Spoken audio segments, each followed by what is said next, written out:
Ahojte priatelia, tak teraz už som vonku, dneska máme krásny slnečný deň. My sme s manželom boli doplniť zásoby substrátu, ktorý budeme dávať potom do skleníka. No a teraz vlastne sa chcem pozrieť, ako vyzerajú moje vyvýšené záhony. Ten jeden, v ktorom sú bylinky. Pozrieme sa na to, v akom to je štádiu a pozrieme sa tam, kde som zasiala tie tulipány a narcisky, či tam niečo ráši, či nie a ako to vyzerá. Tak poďme na to. Karolína ráno stáva ticho, bosá kráča cez svoj malý dvor. V hrsti nesie drobné zrnko, jej tajný poklad, jej malý dvor.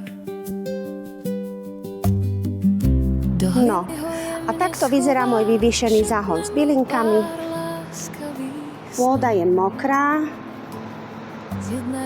niečo prežilo, niečo je zosušené, takže to bude musieť prestrihať, ale šalvia vyzerá, že prežila. Karolína z Oravy má ruky plné jary, v každom semienku ukrýva, čo srdce nezastaví. Muškáty, papriky a rajčiny, okny kvitnú ako sny.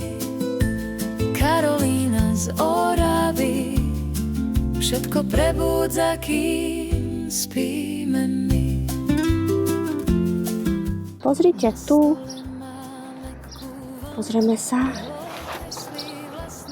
Ešte tam nechám to, ešte to tam nechám, lebo tu ešte budú mrazy, len sa chcem pozrieť, pozrite.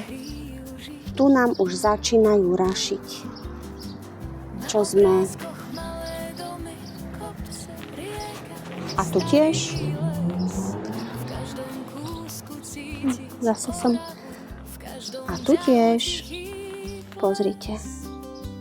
Vidíte? Takže takto nám prezili. A tu tiež sa niečo dvíha. Ja som dala dosť hrubý ten mulč. Vidíte?